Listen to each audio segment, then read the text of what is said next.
Good afternoon, students. Yes, all the centers, good afternoon. How are you? Where is everybody from Shillong? Out in the sun? Yes, just call them. We'll start a class. Don't take so long lunch breaks. I told you in the last class also. I will extend your classes up to 4 o'clock otherwise. Fine. So let us start. Do we have any doubts from the last class that we discussed? We started with human health and diseases. It was our second class. Yesterday we talked about many different things like acquired immunity. We talked about innate immunity. We talked about lymphoid organs, lymphoid tissues. And today we are supposedly going to discuss the structure of the antibodies. Isn't it? Yes. Why is the strength decreasing day by day? Why not 13 students are present at Shillong? Yes. Itanagar. How are you, child? Good afternoon. And apart from Itanagar and Shillong, which other center is logged in? Senapati, Chuachandpur, Tamenlong, which center? Okay, fine. So we are supposedly going to discuss a test paper that was conducted last. It was from animal kingdom. We are going to start a discussion of, like, I got some doubts from the chapter, from the test. We will discuss that test first. So it's 41 number question that is basically asking you which one of the following is a matching pair of a body feature and animal possessing it. Do you have your test papers handy? Do you have it handy? The test paper. Question number 41 from the last test from the animal kingdom. Start discussing. So the first option tells you is post-anal tail in octopus. And then you have second question, ventral central nervous system in leech. Then we have pharyngeal gill slits absent in the embryo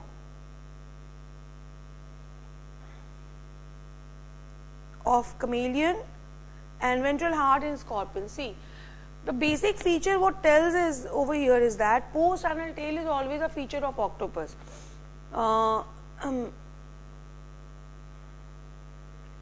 It will never be a feature of octopus because post-anal tail is a characteristic feature of chordates. If you remember, I told you do not pinch people. That was dorsal nerve cord, notochord, number 2. It was pharyngeal gill slits, and number 4 was post-anal tail. So post-anal tail is in no issue. Without any doubt, you have to mention post-anal tail is a part of what? Is a part of chordate. And octopus is never a system, never a chordate. So the first option is incorrect. Second tells you ventral central nervous system, isn't it? The second question tells you ventral central nervous system, that is leech. Ventral central nervous system is a characteristic feature of invertebrates. Our nervous system is dorsal. We have our nervous system on the back side of our body, but they have their nervous system on the front side. If heart is present in case of invertebrates, that would be present on the dorsal side, and our heart is present on the ventral side. So taking that into account, option B sounds to be correct. Let's see other options as well. Till now we have found option B to be correct, somewhat correct. Next thing, what is being told over here? Next thing is we are having what? Next option is pharyngeal gill slit absent in embryo. Yes, it would be like pharyngeal gill slit will be absent in embryo. Why? Chameleon is a reptile, and reptile belongs to chordate. Isn't it? Vertebrata, subphyla of chordata. So in that case, pharyngeal gill slit will always be present in the embryo of a reptile. Say example, chameleon. So this is wrong. They are asking you to be present. It should be present. And ventral heart is present in scorpion. This is again wrong because invertebrates, if they have heart, they have on the dorsal side, not on the ventral side. So in this way, the 41 question number gives you an option that is correct is second. Then I got your doubt from the 42nd question number. Which one of the following correctly describes the location of some body parts of the earthworm? Okay, let's see. The first is 2 pairs of accessory glands from 16 to 18 segments. No, this is incorrect. 4 pairs of spermatheca in 4 to 7 segments. If you remember, the spermatheca is present from 5th to 9th segment, not from 4th to 7th segment. 1 pair of ovaries attached to the intersegmental septum, 14th and 15th segments. No, this is also incorrect. Last option, 2 pairs of testes in 10th and 11th segments. If you refer to the notes, what we discussed in our class, that totally agrees with the 4th point. So the 42 option number has last. This is a particular part from the structural organization in animals. It's not purely animal kingdom, it's a bit of structural organization in animals. The questions are coming from that part also. Next is, we are having question number 43. You told us you have doubt in this. Planaria possesses high capacity of, yes. So I told you when I was teaching planaria that if you divide planaria into, like, suppose 2 parts, each of the part is going to regrow the missing parts. So if it is tail, it is regrowing the head part. If it is head, it is regrowing the tail part. So in that ways, what we have is, it has a very high capacity of regeneration. That is, second option is correct. Next, you have a doubt in question number 45. Let's see what is that. You have to match and then you have to tell which is correctly matched. So it's crocodile,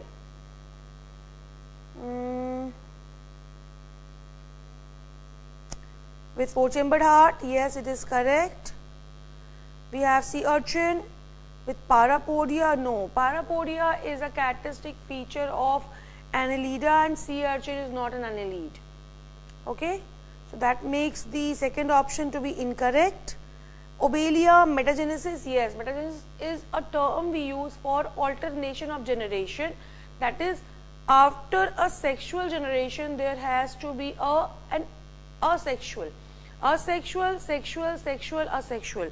That is what is called as alternation of generation or metagenesis. So it's very much correct. Third option.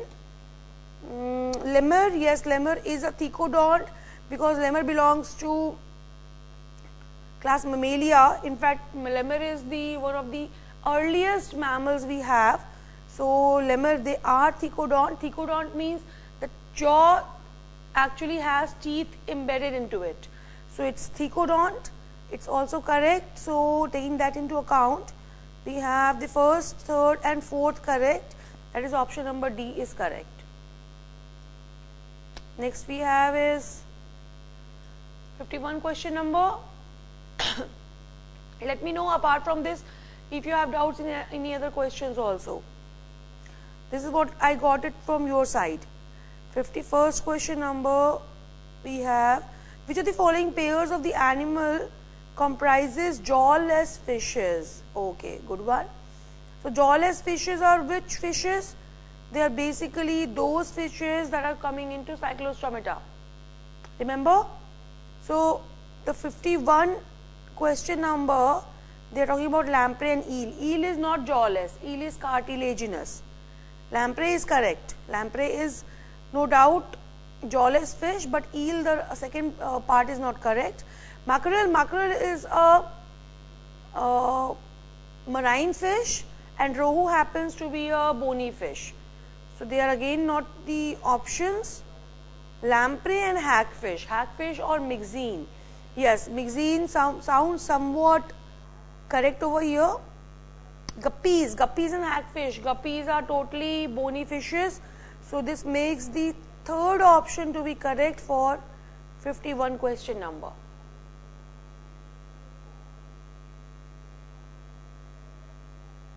Okay. Then 53rd question number, which one of the following statements regarding coelom of the given animals is correct? Roundworms are pseudocoelomate, okay, this is correct. Mollusks are acoelomate, incorrect. Insects are pseudo, incorrect. Flatworms are coelomates, flatworms are acoelomates. 53rd, why this 53rd question number is under doubt? This seems to be like easy. I don't think so, there should be doubt in this question number. 56 question number, what is it telling? Which one of the following in birds indicates reptilian ancestry? Okay, so what tells actually, I'm sorry, this is 55. 56 is two common characters found in centipede, cockroach and crab. Okay, so all of them are arthropods, cockroach, centipede and crab, they are arthropod.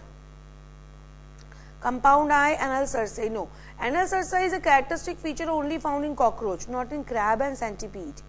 Jointed legs and chitinous exoskeleton. Without moving ahead, the jointed legs and chitinous exoskeleton is a light option because these are the most appropriate features of phylum Arthropoda as a whole. We talk about arthropods, they are having this particular feature compulsorily. 57 we have. Okay, let's see. Which one of the following living organisms completely lacks a cell wall? Okay, cell wall is basically absent in animals. So you just have to make out that which is the animal over here. So it's cyanobacteria, no.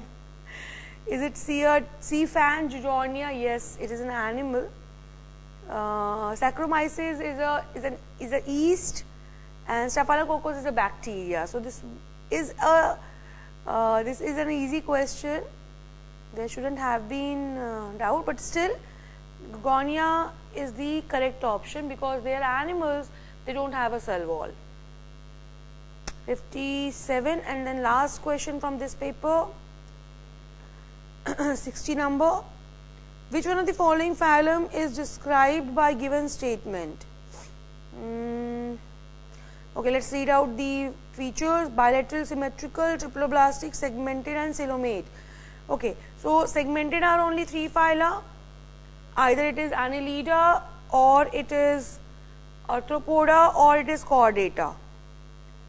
So following 50-50 from KBC, we have only first two options that are going to be correct, Arthropoda or Annelida. Let's move ahead. Body consists of head, thorax, abdomen and have jointed appendages. Without any doubt, it has to be an arthropod. Jointed appendages are a characteristic feature of only Arthropoda phylum. Okay? Fine? No confusion up to this? Yes? Clear confusions? Okay. Fine. Anything else you want to know from this particular paper? MHMT 3619 paper code, set A. Nothing? Yes, Itanagar. Child, do you have any other problem from this paper? Okay, great.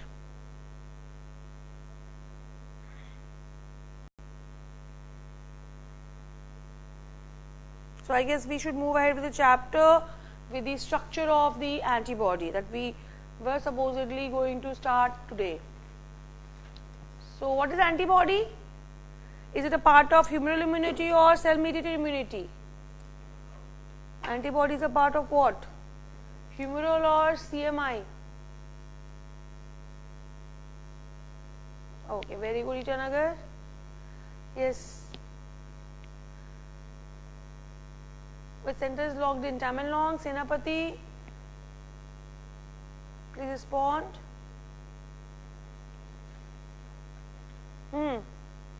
Tell me, antibodies are a part of which system? Humoral or cell mediated?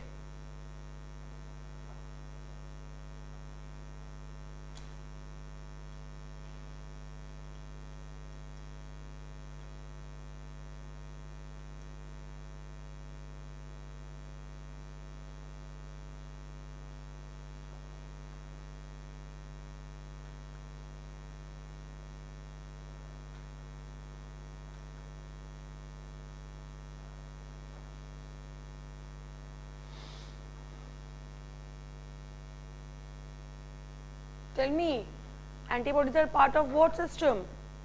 Cell mediated or humoral?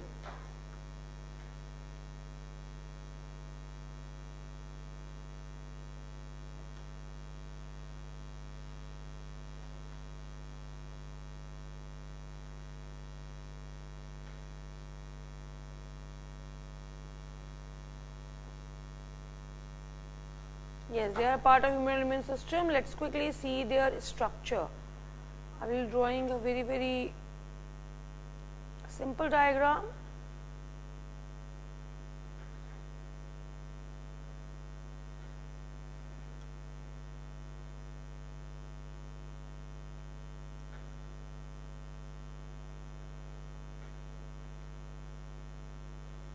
Now this is what?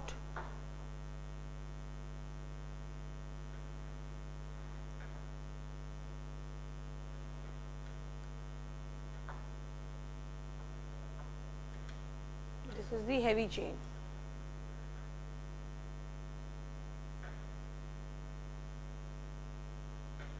This is the light chain.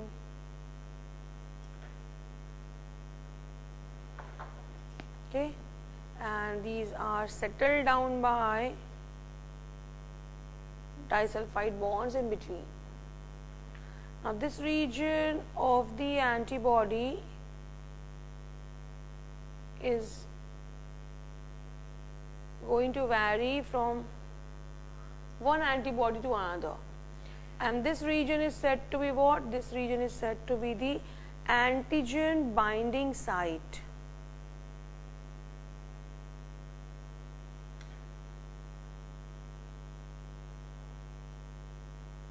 This is the antigen binding site, and these are what? These are variable regions of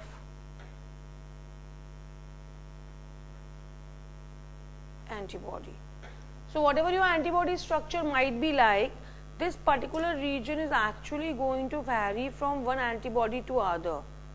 The reason being that this particular structure gives it a variability, or you can say give it a kind of binding capacity to the different types of antigens they are specifically designed for. So we have some constant regions also, like this. Suppose this region is variable and this suppose region is said to be the constant region. These regions are constant regions. Talk about these regions, these are constant regions. No need to mark it, but just for reference, the other regions will be always similar from one antibody to another, but the variable region is going to vary. So what do we have in between? We have disulfide bonds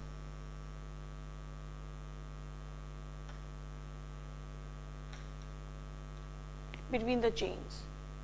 So this makes the whole structure of the antibody very stable. The stabilization of the antibody structure is because of the disulfide bonds. We have the N terminal over here, since it's a protein. So I have taught you these things also, that proteins have a terminal called as N terminal, and the other terminal is said to be the C terminal. So there is N and C terminal present in this structure,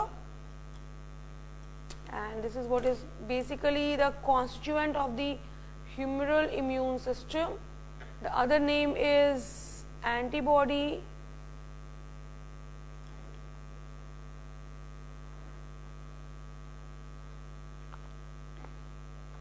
mediated immune system.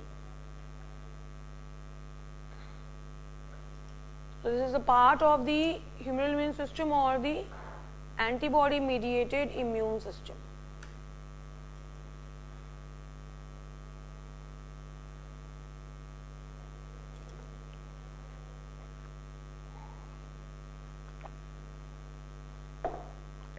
So what are antibodies? If a question comes to you, antibodies are glycoproteins.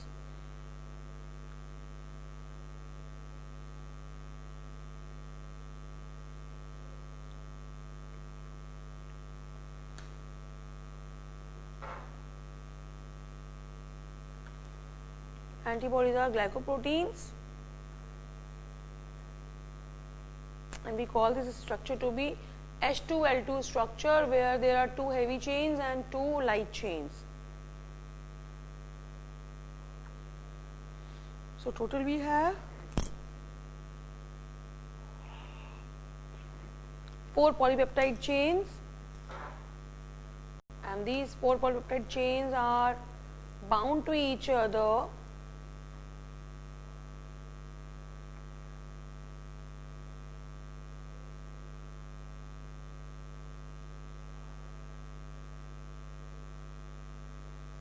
disulfide bonds.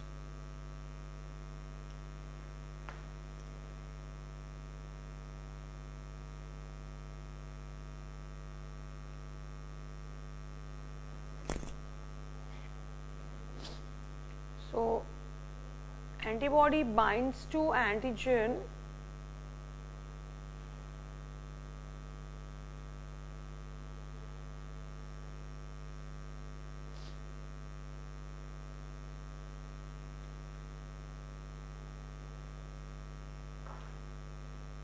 in lock and key fashion.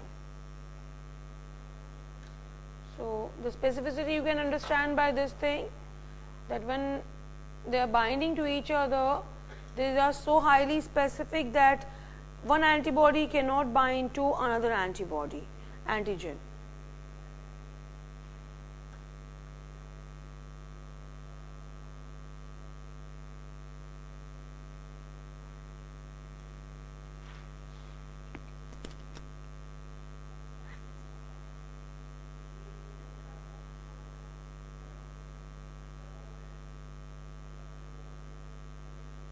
Clear?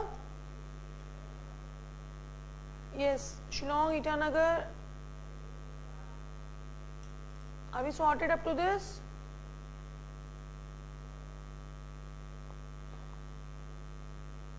Everybody?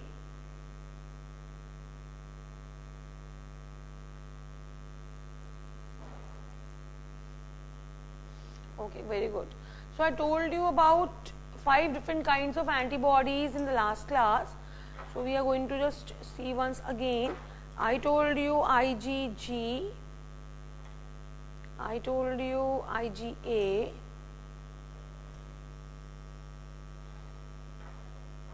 I told you IgM, E and IgG. It's IgD. So this is actually a sequence we have to learn in this way only. It is GAMED. This gamete is actually in the decreasing order of the abundance. So the highest number of antibodies that you can find is of G, IgG. Second is IgA, third is IgM, and fourth IgE, and last is IgD. So you have 5 different types of antibodies in this abundance. Now let's see what is the particular percentage of IgG.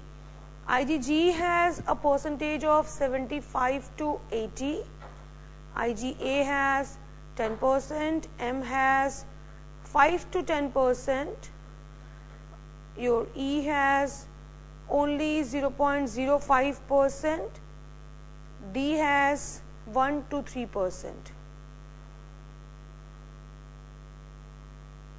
Should be 5%, not 0.5.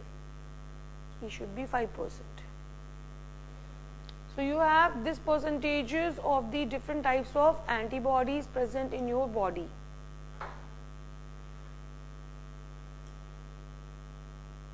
Now where they are found? If you talk about IgG, you are going to found IgG to be most abundant antibodies, and they are found in blood and the interstitial fluid, as a tissue fluid. Now additional advantage is that they can pass through placenta.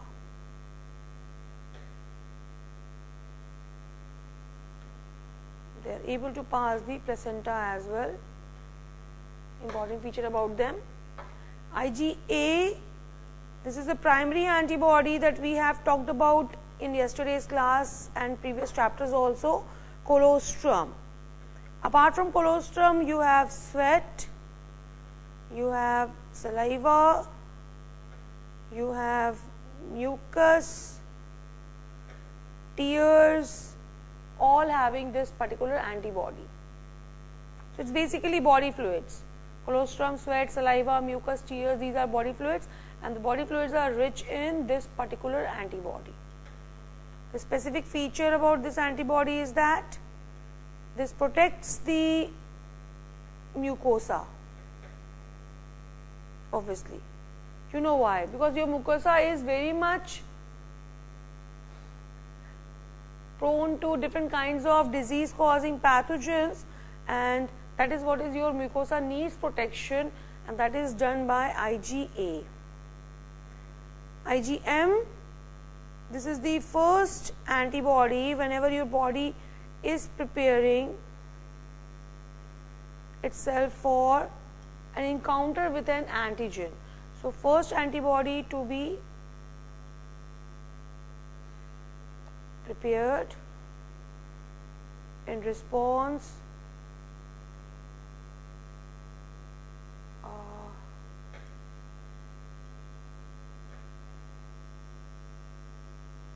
to a pathogen. The important thing about IgM is that the largest antibodies, the size is the largest, they happen to be the largest antibody in size, and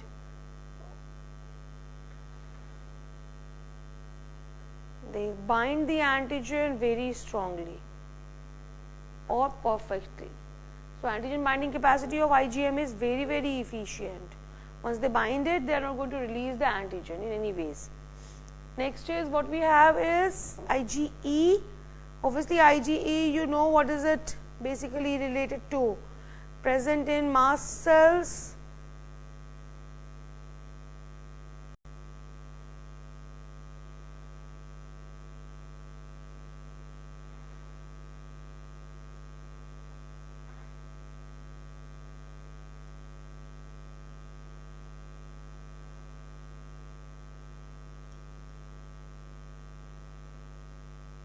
this protects from parasites. Did you copy the whole table? Yes, Shillong, Itanagar. Have you copied the whole table? IgD, the last one. This is present on the surface of lymphocytes.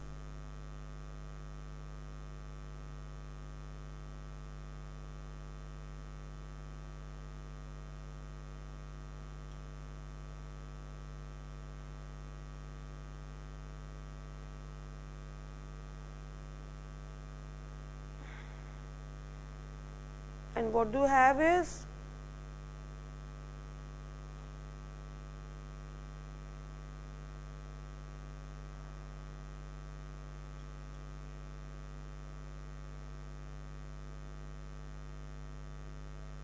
mast.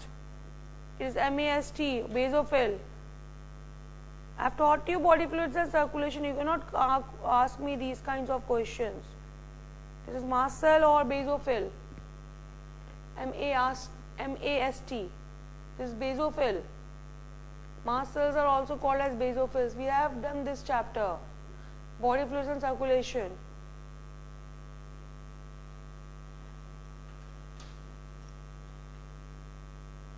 Yes, Itanagar, Shillong, sorted.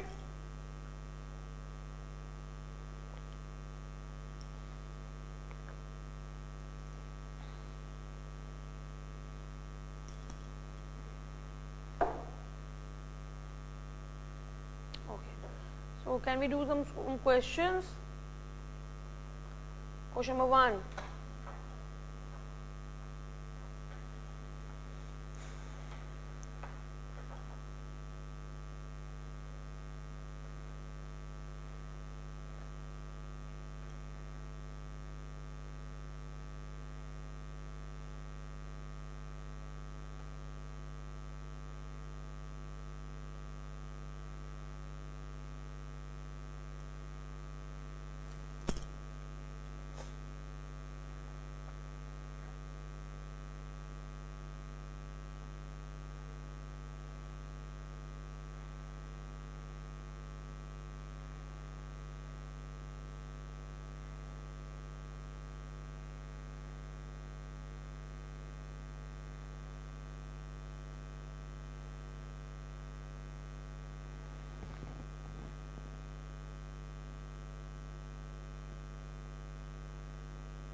Answer this question quickly.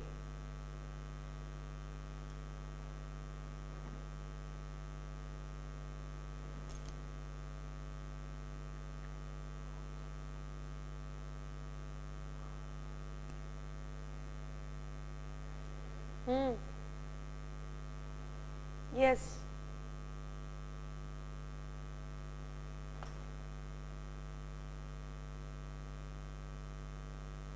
Very good. So SS bond, that is disulfide bond, is the correct option. Okay. Nice. We'll see one more question.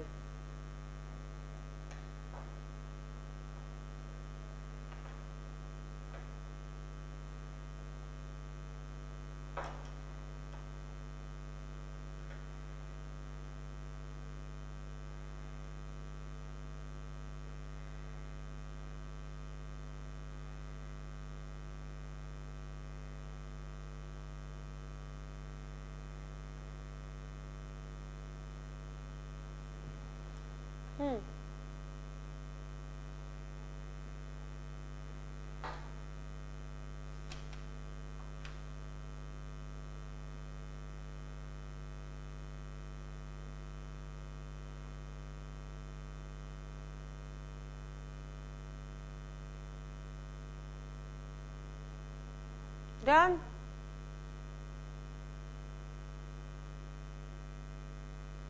Yes, Itanagar, your answer.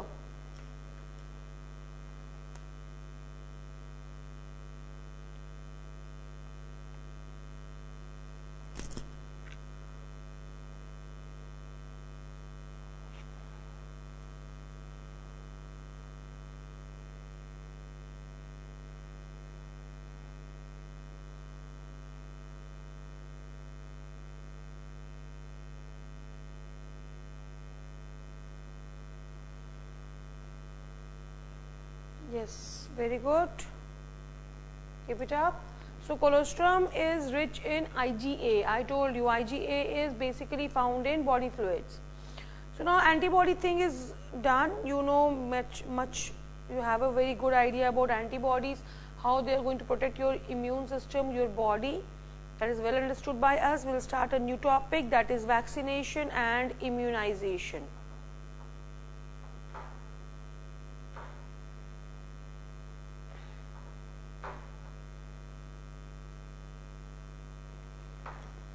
So, who is father of vaccination or father of immunization?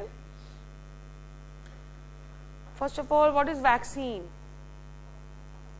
So, vaccine is basically defined as a suspension of attenuated or inactivated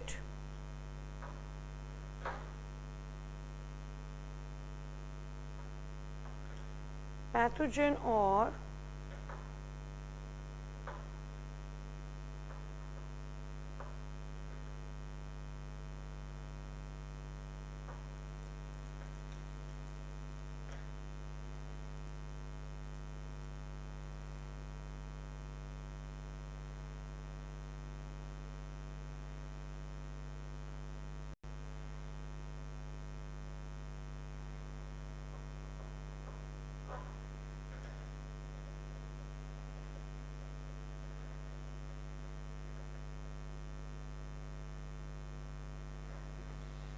so what is vaccine? Vaccine is basically a kind of suspension or attenuated or inactivated pathogen, or we could say is what antigenic protein of the pathogen that is taken orally or is injected to provide immunity. The father of vaccination is Edward Jenner.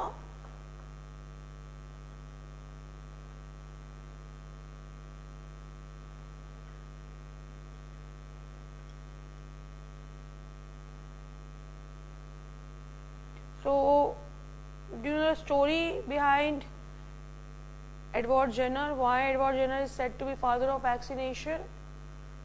Do you know the story behind this? Yes, Shillong is busy after lunch. Almost everybody is busy in chit chat. Yes, Shillong, please Pay attention in the class, maintain discipline. Everybody, some of you are permanently sitting on the front bench but looking towards the other side of the screen, isn't it? Not facing the screen but on the other side of the screen. Yes. Why don't you sit on that bench itself? That would be more comfortable for you, isn't it? Nafi? Yes, you should go and sit on the same bench. Or probably I should ask Shillong to get a bigger benches for you. I'm over here, you should be looking towards me. Yes. Okay, how are you going to copy things? Fine. Yes, Itanagar, sorted? So why Edward Jenner is said to be the father of vaccination? Any idea on this? See, what the whole story starts with, it was like long back when there was too much of smallpox all over spread. So smallpox at that time was very thought to be very life-threatening, that once a person communicates this disease, he or she was basically dying of this disease.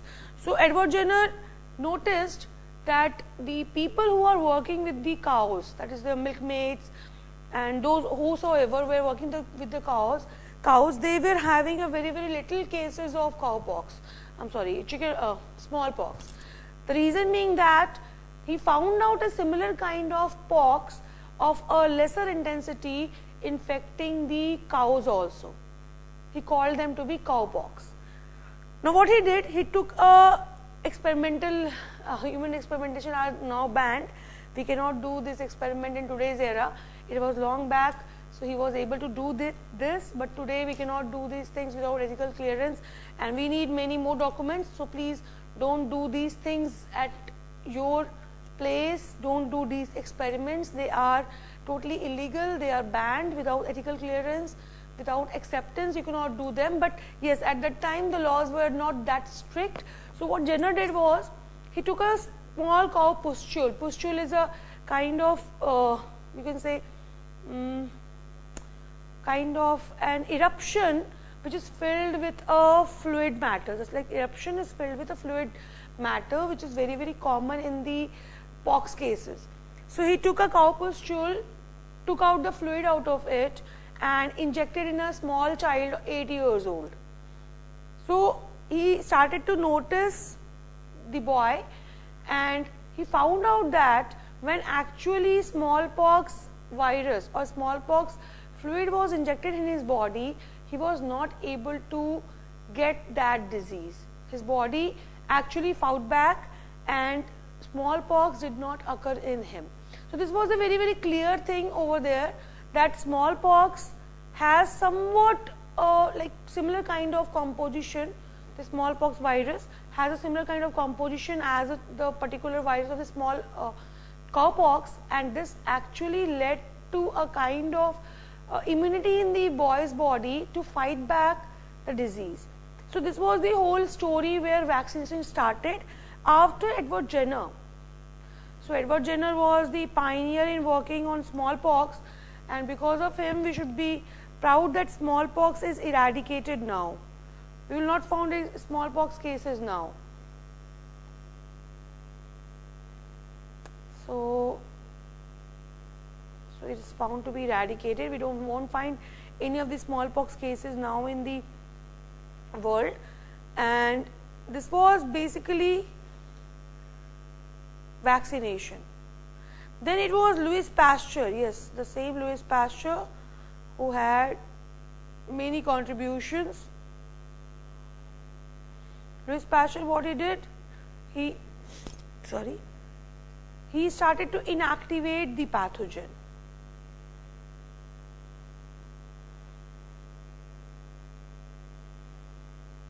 And prepare vaccine.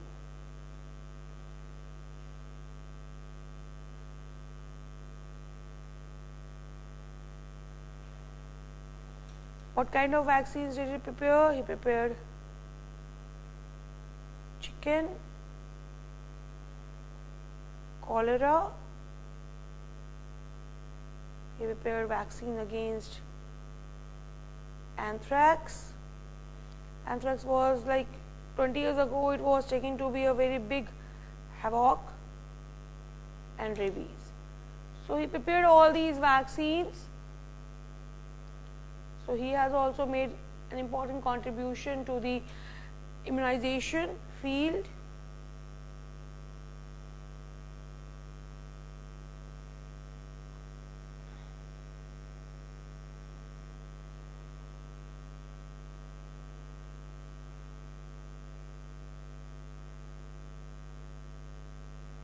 So the whole property of vaccination or immunization. So what is vaccination? What is vaccine doing to our body? And what is immunization? What is our body, how is our body responding? So vaccination is what vaccines are, and what is immunization?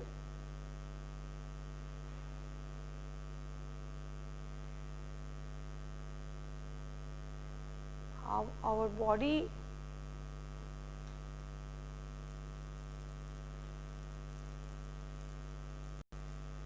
reacts to vaccine. So how our body reacts to vaccine is basically immunization. So how does it react? Our body starts to process this vaccine and turn it into memory. So we can say the vaccine is what? It is a primary response. Now my body knows what is this disease, what is this pathogen, and whenever an actual encounter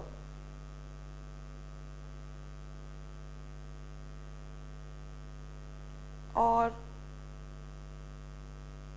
response takes place on the basis of the memory of my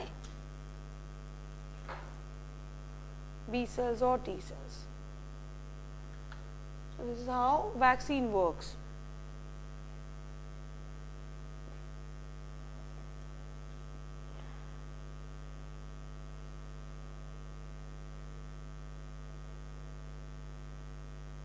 So you can add over here that B cells and T cells are generated when you are giving vaccine to the person. And these B cells and T cells are what? They are, yesterday's class I have made all these things clear. You can just refer to them. They are a part of memory.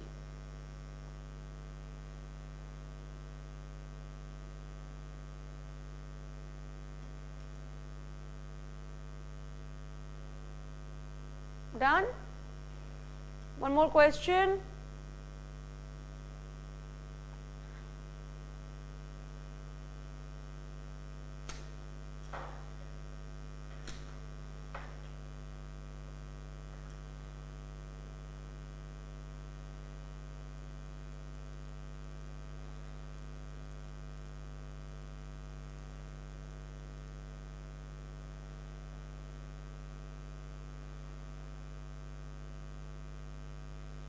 So multiple options can be correct. You can have one or two options for the same question. So you can have multiple options. It can be 1, 2 and 3. So first is passive immunization is in which of these cases?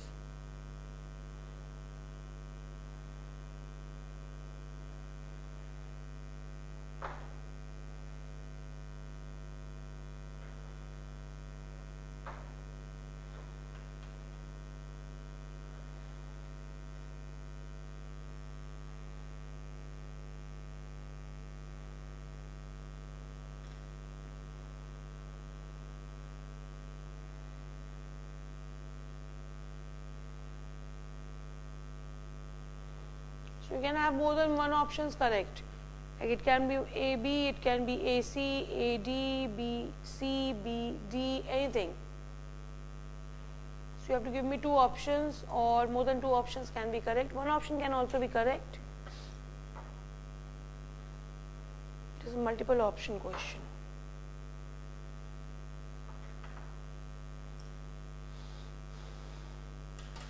Yes, tell me, Itanaga Shirong, what is correct?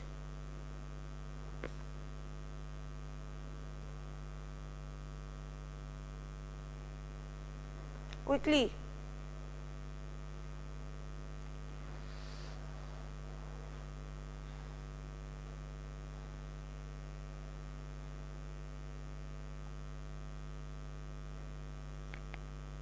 Rethink your answer, Shillong. Very good, Itanagar. Rethink your answer.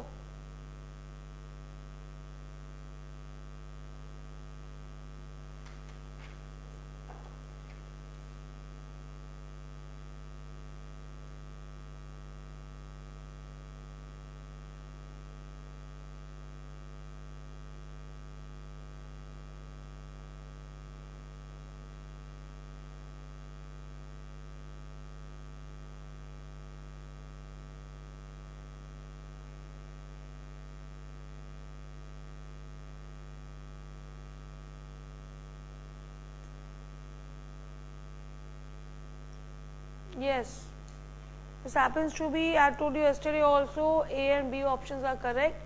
Why? Because this is a simple example where you are having antibodies in your body.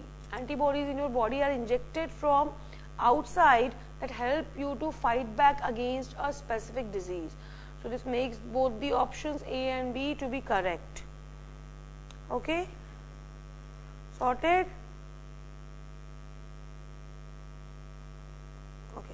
So I will be just telling you about a small thing over here. It's said to be HLA system. Let's look over here. HLA system.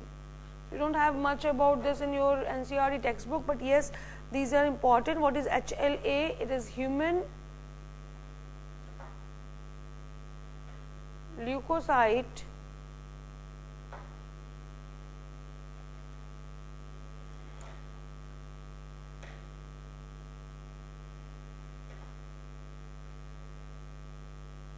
antigen. Now, this human leukocyte antigen is a particular antigen which is present on chromosome number 6.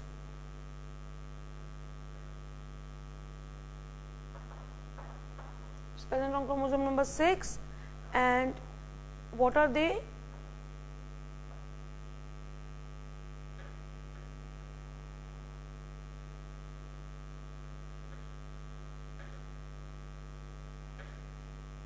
They were discovered on leukocytes,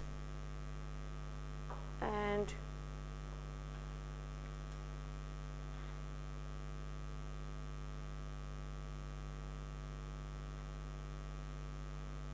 these are also called as MHC or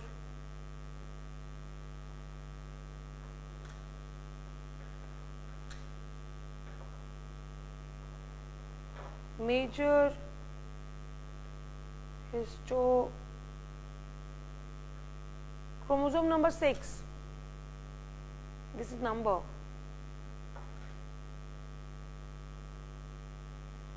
Chromosome number 6. Major histocompatibility factor. Complex. Now, what is this MHC or major histocompatibility complex or the HLA or human leukocyte antigen present on chromosome number 6 doing? Now, this is an important factor which is basically done in tissue matching. So, MHC is different in different individuals. So, if you take my MHC, it will be totally different from yours. This is different in different individuals, and only twins have identical MHC. Twins means that two identical twins, genetically and morphologically similar. Twins have similar MHC. So, this MHC is basically a particular factor which helps in tissue matching.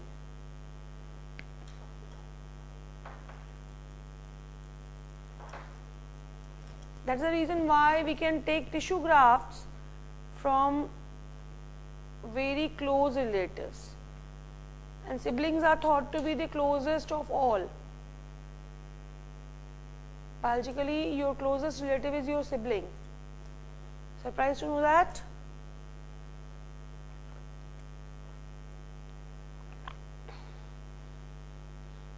Yes, it is very much true. Sad but true. Your siblings are the closest relative biologically, and you have the closest chromosome composition matching with him or her. So when is tissue matching done?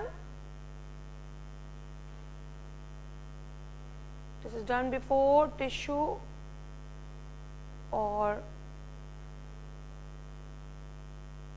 grafting, or we could say in common words,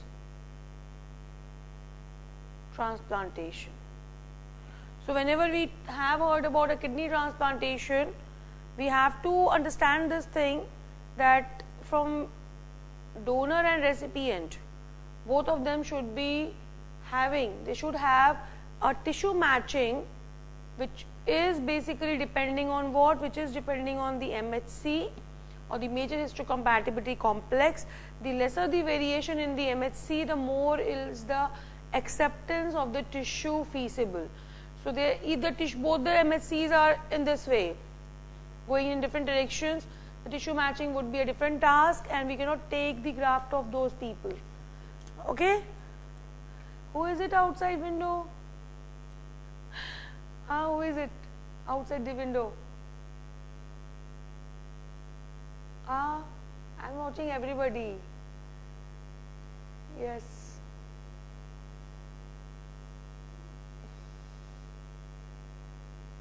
Okay. Pay attention over here. This is important. These kind of questions, they come in exam. So basically what we do is that we match the tissues and then we go for grafting. So I told you, for that the closest relative is your sibling. Otherwise you can take graft from anybody else also, provided the fact you should be having a tissue match. Like me and you can also have tissue grafting among ourselves, but in that case I should be able to match your tissue with mine. So it's not always that siblings are going to give you. You can take it from other people as well, but given the fact, tissue matching should take place.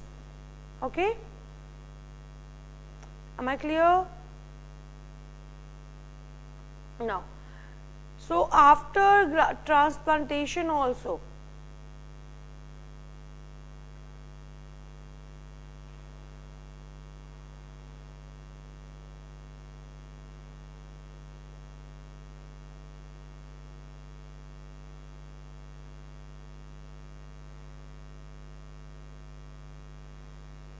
immunosuppressant drugs are given. Why? Just to keep your immune system quiet. So examples of immunosuppressant drugs: cyclosporine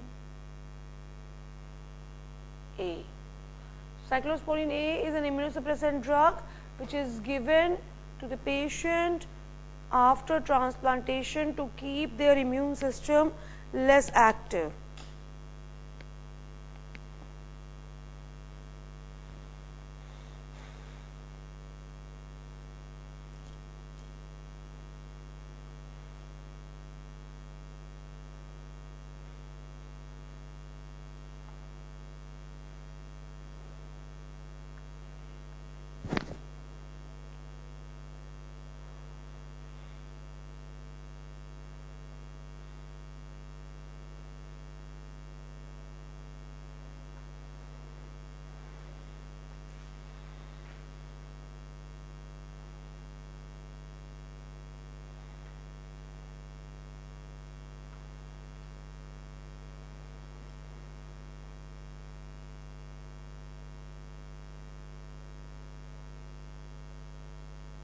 Copy it. Itanagar. Copy it, child.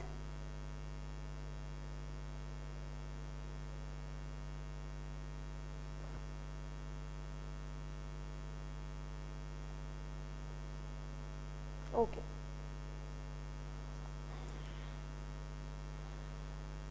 So arrange the order of question. Let's have a question.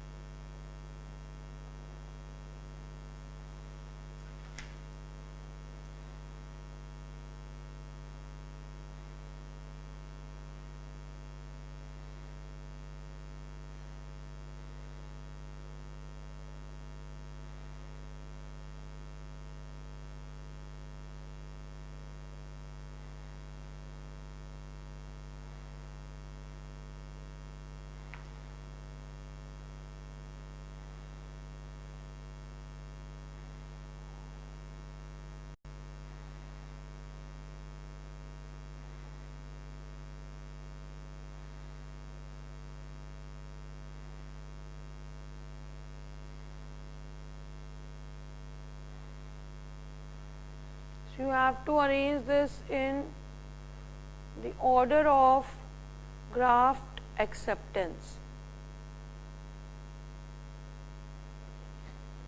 Self, identical twins, unrelated donor, parents and siblings. Yes. Answer this question first. Everybody. Answer me this question.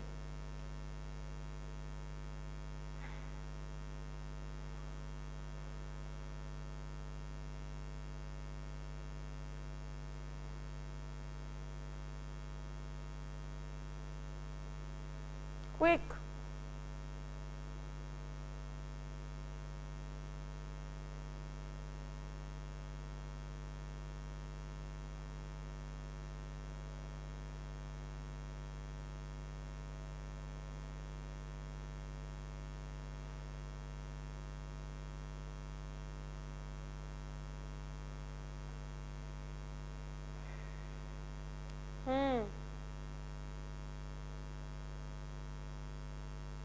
Yes, Itanagar. Oh my God, very good. So first you can take it from yourself, isn't it? The first option is yourself. So if you are taking a graft from yourself, this kind of graft is said to be what? This graft is said to be autograft. Suppose there is a burn on the face. So what doctors would do, they would take a small skin from any other part of the body, but not obviously exposed areas, and they will be replacing that, part of the skin on your face. So self graft is said to be autograft, highly acceptable. Then we can have grafts from our identical twins.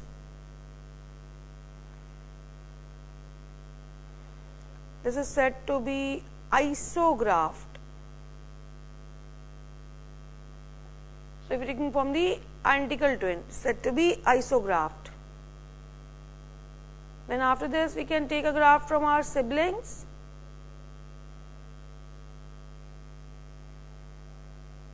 So this is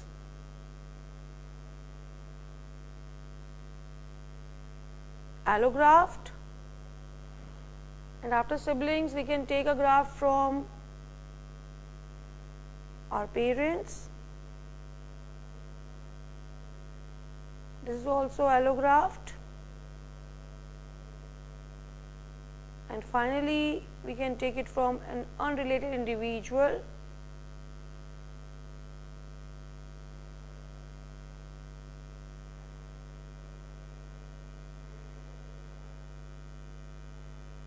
You see,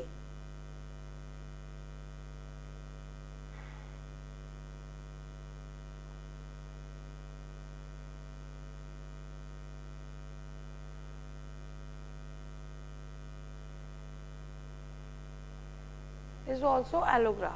Now if you, in case you are taking a graft from an animal,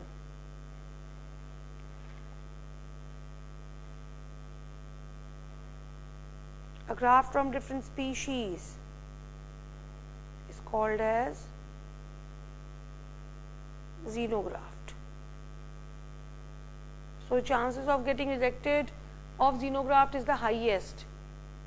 It is from a different species.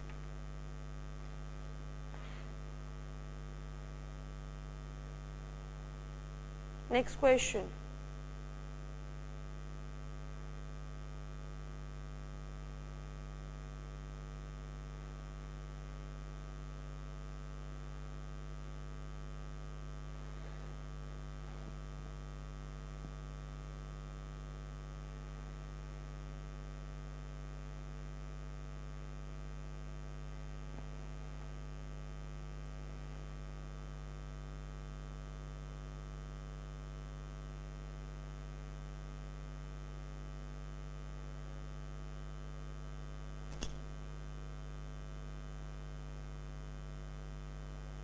Answer this question. Graft rejection is a function of B cells, T cells, cytokines or natural killer cells, NK cells.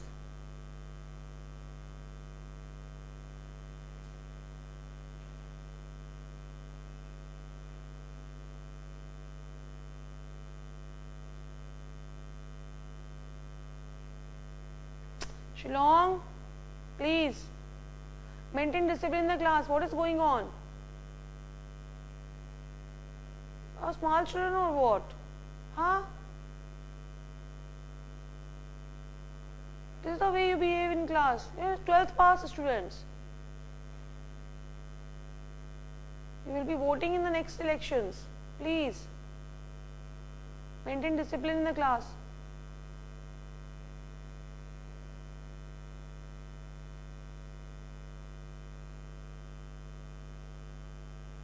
Yes, answer this question. Graft rejection is a function of which of the following?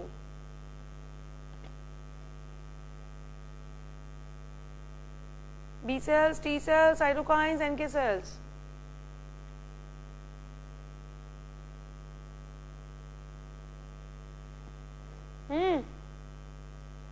Quick.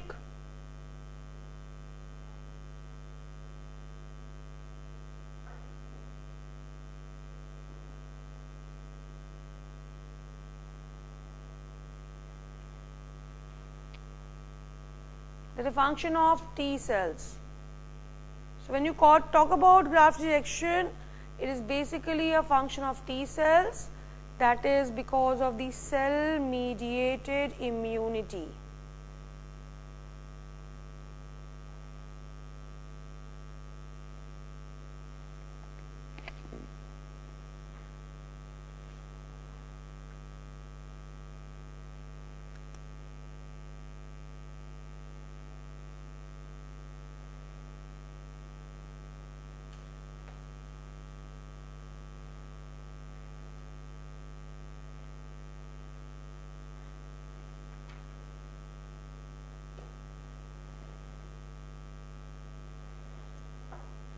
Immune system disorders.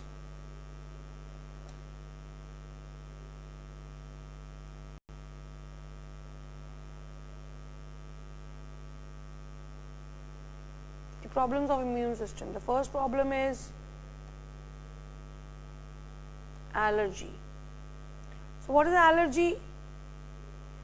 Allergy is nothing but it is the exaggerated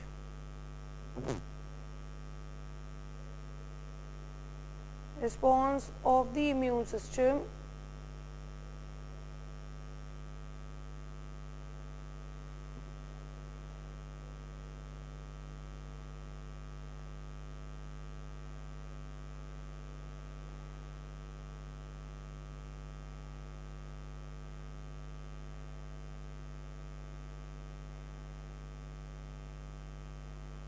to certain antigens present in the environment. So when you talk about allergy, what is it? It is like it should have been ignored, but they are not ignored. But what our body decides to do is, it decides to take that thing to be very seriously, and we call that thing to be not antigen exactly. We call that to be allergen. So my body could have ignored this thing. Like some of us are allergic to pollen, some of us are allergic to egg yolk, nuts, gluten. There are different kinds of substances one is allergic to. So what we can do is that we can ignore that. Our immune system can ignore that particular allergen, but what it decides to do is, it decides to take it very seriously and it starts to produce an exaggerated response. Okay? Now, what kind of questions are being asked? They ask about the antibodies produced during allergy.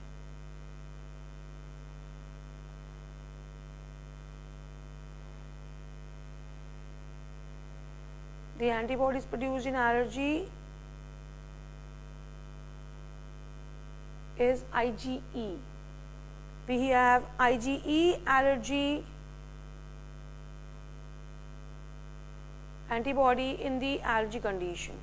What are allergens? Different types of allergens. Mites in dust.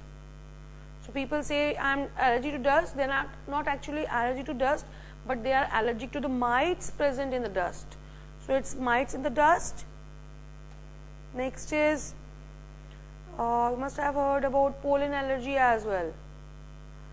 You must have heard about, like, some people are allergic to cats, some are to dogs. So it's actually their scalp hair, the scalp, dry scalp what falls, the skin particles they fall, and that dander is basically allergic to people. So animal dander, these are the common allergens present in the environment. Yeah, food allergy also happens, nuts, gluten, mushroom. There are different types of allergies, exactly, I know.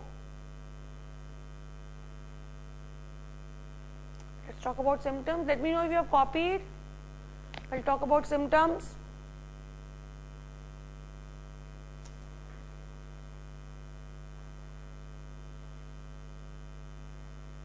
Yes, you know symptoms of allergy. Sneezing,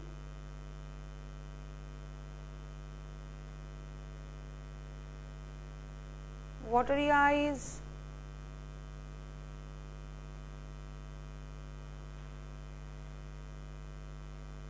running nose,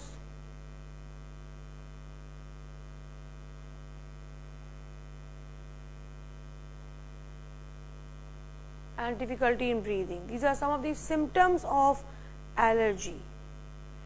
So let's see the basic mechanism, what happens in allergy.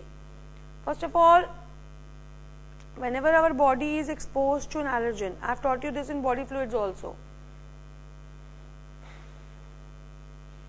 this increases IgE production. This IgE goes and binds to the mast cells.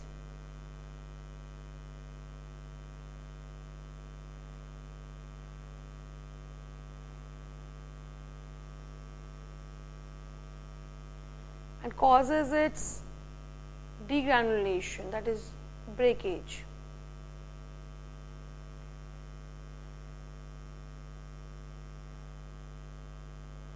And this releases three chemicals, namely histamine,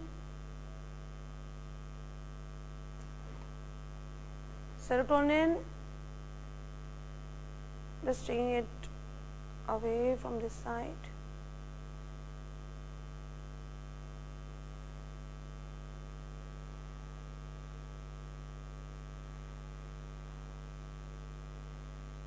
heparin. There are three chemicals released from the degranulation of mast cell, out of which histamine is actually of more importance, or you can say only importance in allergy. So what is histamine doing? Histamine is a vasoconstrictor and vasodilator and bronchoconstrictor. Bronchio means your bronchioles, that is a windpipe. The trachea departs into two bronchioles. Those bronchioles are actually constricted by histamine, and this dilates the blood vessel. So different effects on blood vessel and bronchioles. So bronchoconstrictor and vasodilator. So what they together do is that they together start to produce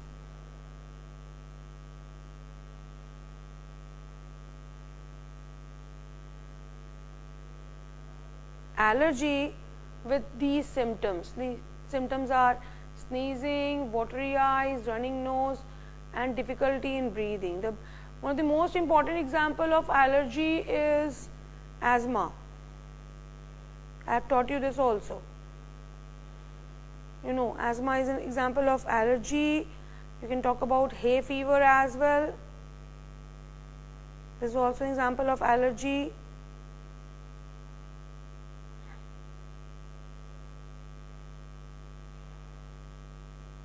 So asthma is because of what? This is present in lungs.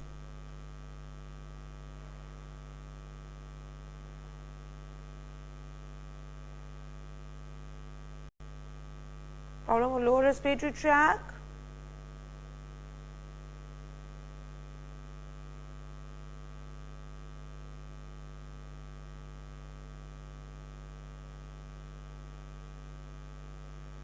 Causes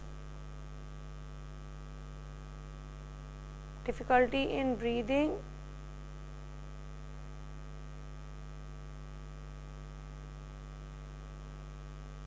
Why? Because why is difficulty in breathing? Because there is bronchoconstriction.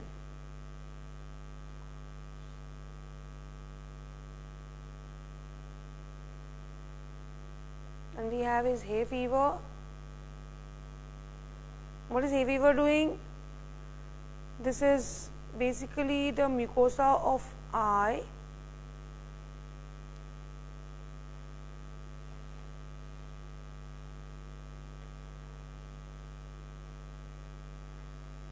And the respiratory passage.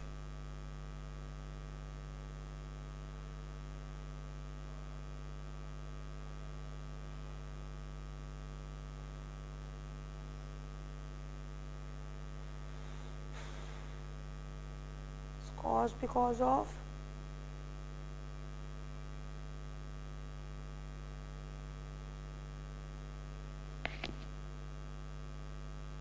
running nose means watery nose.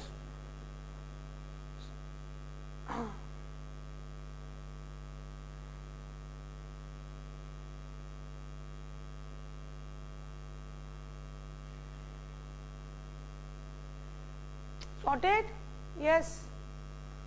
So these are two examples of allergy that are very, very common. Yes, these two examples will not lead to death, but we have a very, very serious problem that can lead to death. Another example is anaphylactic shock.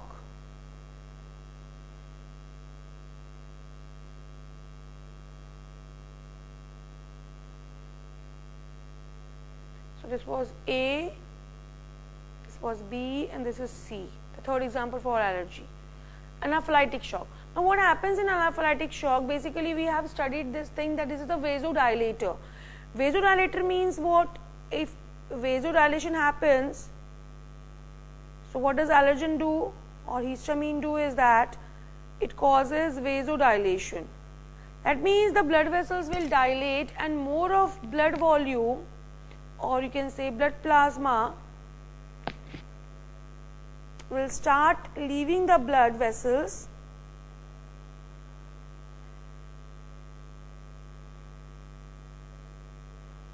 and start entering in the tissue.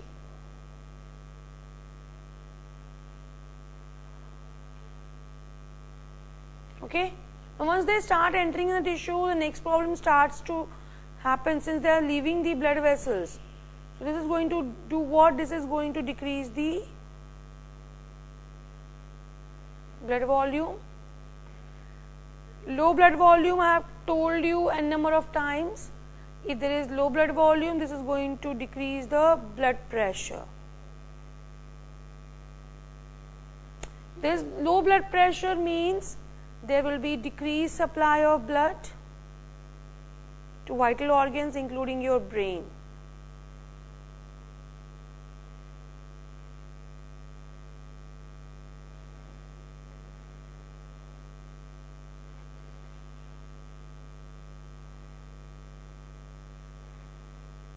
So if there is decreased supply of blood in brain, this is going to lead to what? This is going to lead to low oxygen plus nutrients supply in brain. If there is low nutrients and oxygen supply in brain, this is going to give a brain shock, which is said to be very fatal, and this is what is called as anaphylactic shock. Clear? So next time remember, allergy can take lives also. Anaphylactic shock is very common with drug penicillin. Penicillin drug, the first antibiotic. So this is very, very common now. Penicillin is very much known to give anaphylactic shocks now. So this is a very common mechanism where the drug can take lives.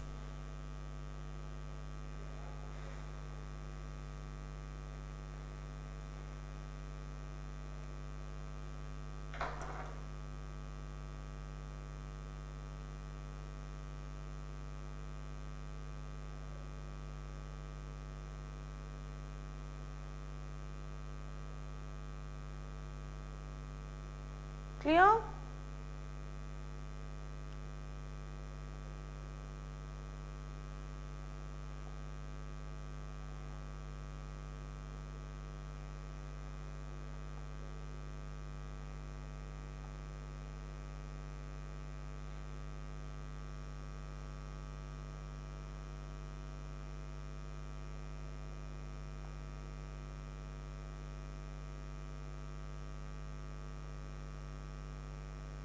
Yes, children, tell me.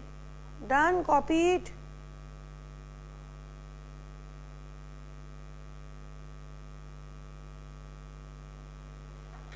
Everybody?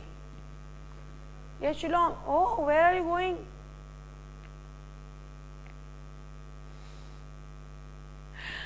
Okay, I saw somebody running away from running the bag. Was it correct or was it illusion?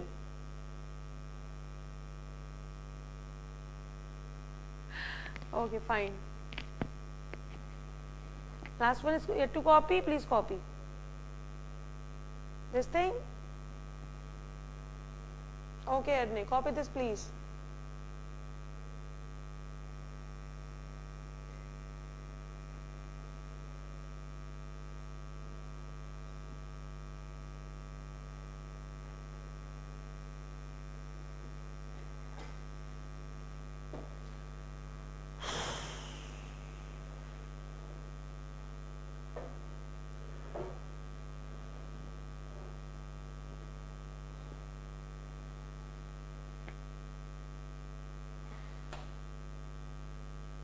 Yes, copy it, Shillong.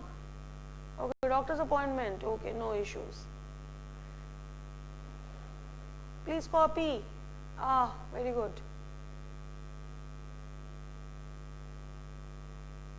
Okay. Copy Nitanagar. Get to copy.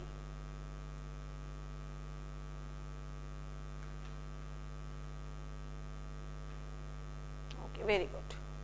So we'll talk about now, after allergy, the next concern we talk about an immune system of our body is autoimmunity. The first was allergy. This was very long. So second is autoimmunity. So you know what is autoimmunity, isn't it? I have taught you this thing also. So autoimmunity is basically a kind of response your body produces against its own cells. So your body forgets what is self, what is non-self, and they start to attack these self cells only, and that is what is called as autoimmunity. So this is basically no discrimination.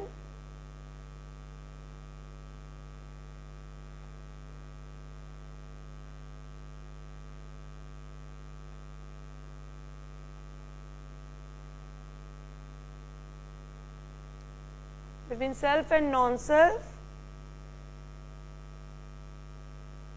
and antibodies are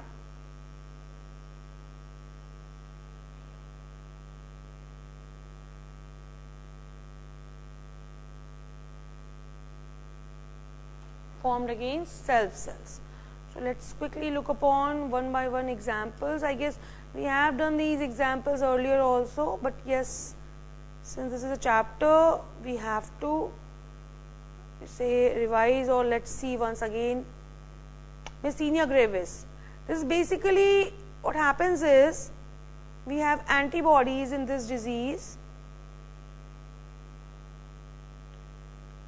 against acetylcholine receptors.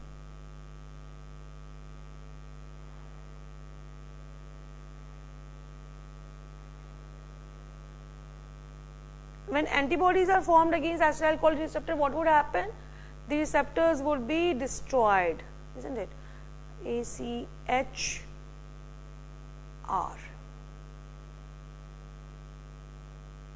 are destroyed. So what if acetylcholine receptors are destroyed? What would happen? This is decreased, leads to decreased nerve conduction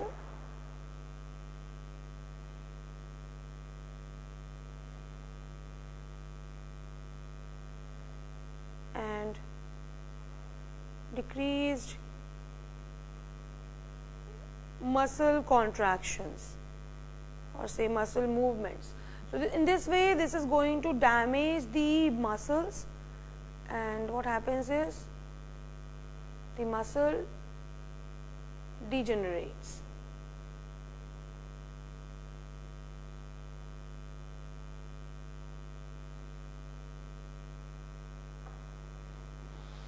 This is myasthenia gravis.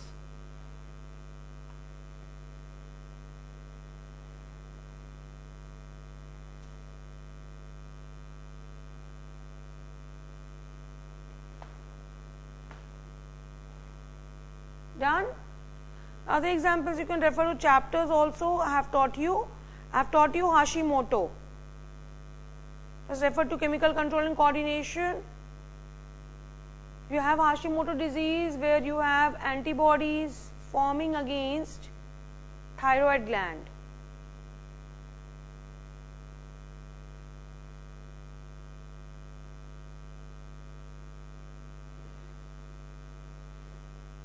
Against the thyroid gland, antibodies are formed, destroying the thyroid gland itself. I have taught you rheumatoid arthritis also. Go back to movement and locomotion.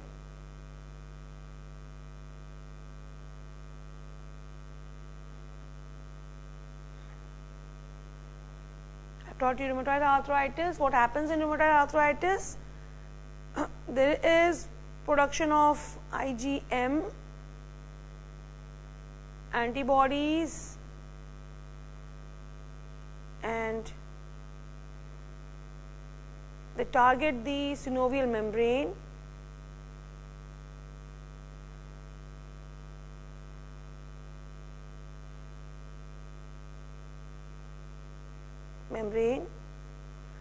Makes them to release more of synovial fluid, and this more of synovial fluid, what happens is increases the pressure and causes pain. More pain plus pressure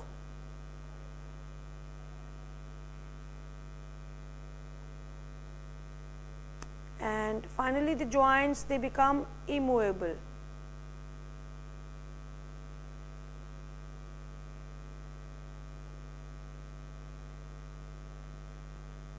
This is rheumatoid arthritis.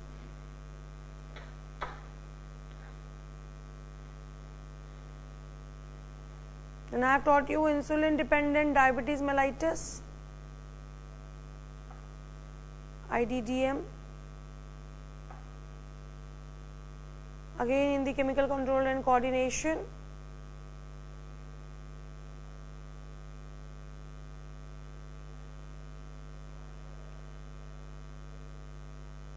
This is called as type 1 diabetes.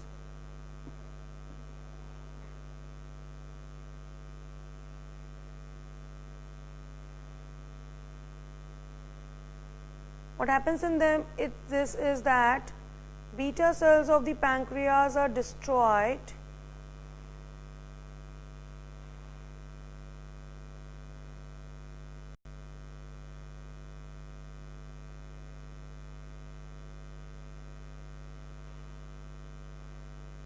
causing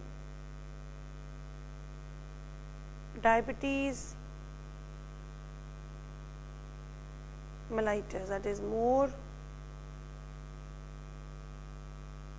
sugar in blood. So what insulin does is that it decreases the sugar volume in the blood. So in IDDM what happens is these beta cells, they are destroyed. If beta cells are not there, there will be no insulin. Obviously if beta cells are destroyed, there is no insulin. And if there is no insulin, the consequence is high sugar in blood or diabetes mellitus.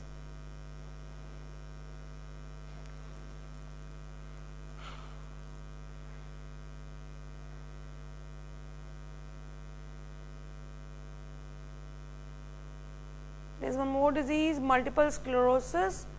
What happens in this is basically the myelin sheath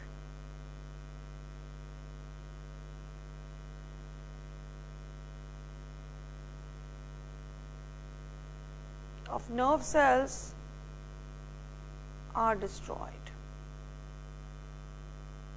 I did not give you a break and I will be leaving you at 3:15. I started a bit late because all of you are back by 1:30 after lunch. That is why I did not give you a break. That was the reason. So if you start your class at sharp 1:15, then only we can afford our break. Otherwise we cannot.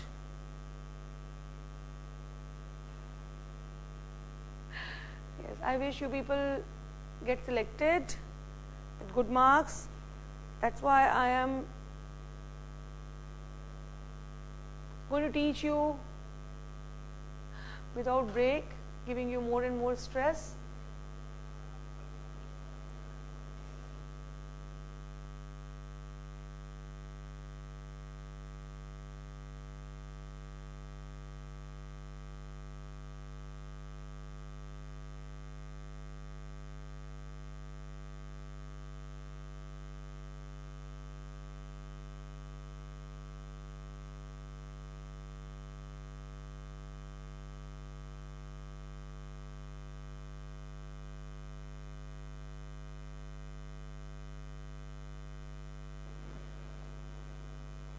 Yes, copied? Tell me if there is any problem. Yes. Do we have any problems?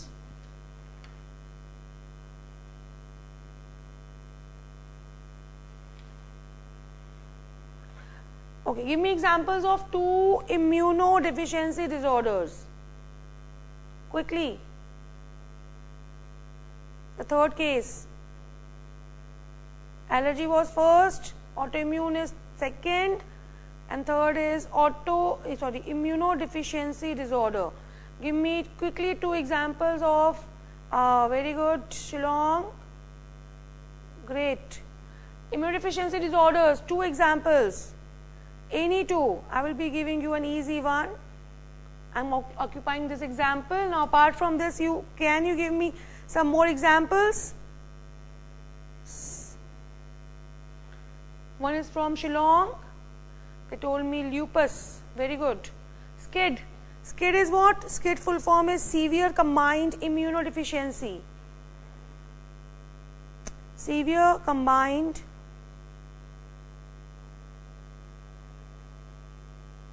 No, genital warts are not immunodeficiency disorders. Severe combined immunodeficiency.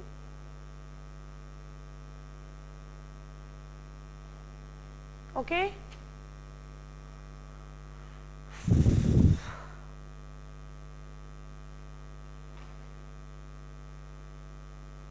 What happens in SCID? There is decrease in adenosine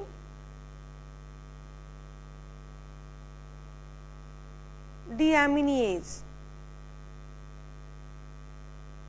And what is this adenosine deaminase? This is an enzyme which is helping in maturation of T cells. If you talk about deaminase, what is this doing? This is decreasing the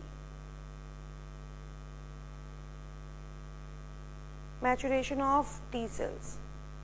So, because T cells are not getting matured, yes, because of this disease, the T cells are not getting matured and the person is having a comparatively lesser immunity to the other people. So, these are immunodeficiency disorders. Okay. Sorted?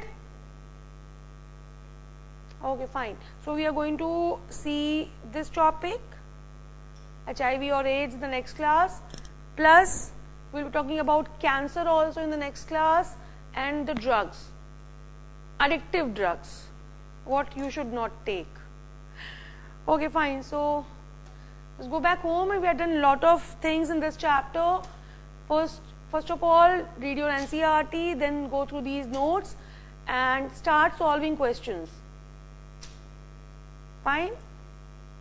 On Monday, we will be probably ending up this class, this chapter, and let's see what to start next. Okay, fine. Thank you so much. Do you have any doubts from this class, today's class? Do you have any doubts? Shillong is busy in wrapping up their things. Just give me just an answer, one word answer, yes or no? No? No doubts? Okay, fine. Okay, very good. Keep it up. Okay, Itanagar, thank you so much. See you on my next Monday. Bye-bye, take care.